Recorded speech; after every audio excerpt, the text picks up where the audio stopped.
Main plot కి వెళ్లే ముందు ఒక ఇంట్రెస్టింగ్ విషయం చెప్పాలి. సాహో మూవీ వల్ల ఓజీ మూవీలో ఒక మంచి సీన్ లేపేశారంట. అయితే ఓజీ మూవీలో ఓజస్ గంభీర వాడిన కటానాకి ఒక మంచి స్టోరీ రాద్దామని director Sujeeth and team Japan కి వెళ్లి మరీ రీసెర్చ్ చేశారంట. కటానాలు ఎన్ని రకాలు, అవిటి పేర్లు, అవి ఎలా తయారు చేస్తారనే దానికి కరెక్ట్ గా రీసెర్చ్ చేసి గంభీర వాడిన కటానాకి ఒక జపానీస్ పేరు పెట్టి దానికి బ్యాక్ స్టోరీ కూడా రాశాడంట. ఈ విషయం ఆల్రెడీ పవన్ కళ్యాణ్ గారు ఓజీ కాన్సెప్ట్ లో చెప్పారు. కటానాని దీని చుట్టూ ఒక చక్కటి కథ దాన్ని మూవీలో పెట్టలేరు, ఎందుకంటే సాహో మూవీలో అన్ని క్యారెక్టర్స్ ని చాలా కాంప్లెక్స్ గా చూపించారు. సో అంత డీటెయిలింగ్ గా చూపించడం బట్టి సాహో మూవీ అంత హిట్ కాలేదు. అండ్ ఈ రీసెర్చ్ చేసిందంతా పక్కకు పెట్టి జస్ట్ ఓజస్ గంభీర చుట్టూ కథ రాసి ఎలివేషన్స్ పెట్టి వదిలేశారు. ఈ సీక్వెన్స్ ని మూవీలో పెట్టుంటే బాగుండు, బట్ మన ఆడియన్స్ కి సాహో లాంటి మంచి మూవీని అట్టర్ ఫ్లాప్ చేయడం అలవాటే కదా. సో అలాంటి కటానా గురించి OG2 మూవీలో ఉంటుందేమో. సో దానికి మనం ప్రిపేర్ కావాలి without over hype. And coming to the main point, అయితే ఈ వీడియోలో కటానా గురించి ఇంట్రెస్టింగ్ పాయింట్స్ మీకు చెప్పబోతున్నాను. ఎక్కడ స్కిప్ చేయకండి. ముందు లైక్ చేసి సబ్స్క్రైబ్ చేసుకోండి.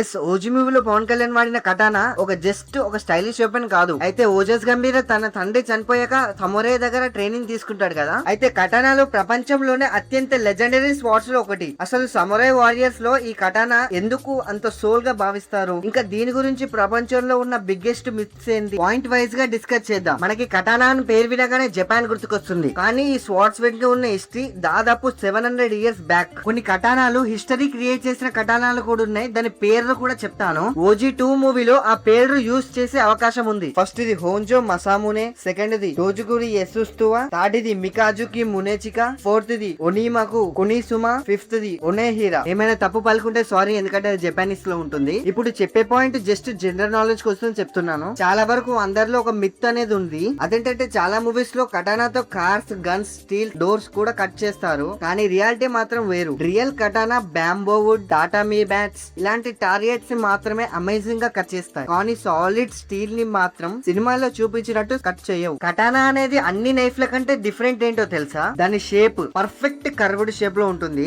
ఓజీ లాంటి పవర్ఫుల్ క్యారెక్టర్స్ కి మెయిన్ గా కటానా యూజ్ చేయడానికి కారణం ఏంటో తెలుసా? కటానా అనేది పవర్ కి సింబల్ కాదు, డిసిప్లిన్, పేషెంట్, ప్రిసిషన్ ఇవన్నిటికి సింబల్. అందుకే కామ్ గా ఉండే డేంజరస్ క్యారెక్టర్ ని చూపిస్తుంది. సో మూవీలో కూడా ఓజస్ గంభీర చాలా కామ్ గా ఉంటాడు, అందుకే కటానాని యూజ్ చేస్తారు. మీరు చాలా వరకు అబ్జర్వ్ చేయండి, కటానా యూజ్ చేసే వాళ్ళు చాలా కామ్ గా ఉంటారు. ఒక సినిమాలో ఒక క్యారెక్టర్ ఎలా రాయాలి అనే ముందు డైరెక్టర్ కి అతని బిహేవియర్ గురించి రాయాల్సి ఉంటుంది, ఎందుకంటే యాక్టర్స్ అలానే యాక్టింగ్ చేయాలి. సో డైరెక్టర్ సుజిత్ కి ఈ పాయింట్ లో చాలా యూజ్ అయింది, ఎందుకంటే కటానా యూజ్ చేసే వాళ్ళు కామ్ గా ఉంటారు కాబట్టి. ఈ క్యారెక్టర్ ఓజస్ గంభీర అనే క్యారెక్టర్ కూడా చాలా కామ్ గా ఉంటాడు. నేనైతే ఈగర్ గా వెయిట్ చేస్తున్నాను OG2 లో కటానా బ్యాక్ స్టోరీ ఉంటుందని. ఇంకా చాలా డీటెయిల్స్ ఉన్నాయి, బట్ ఈ కాన్సెప్ట్ అనేది మీకు నచ్చుతుందో లేదా అని ఫస్ట్ ఈ వీడియో ట్రయల్ చేస్తున్నా. ఈ కాన్సెప్ట్ నచ్చితే అసలైన డీటెయిల్స్ నెక్స్ట్ వీడియోలో పెడతా, ఖచ్చితంగా కమెంట్ పెట్టండి. So like and subscribe for more interesting details about movies.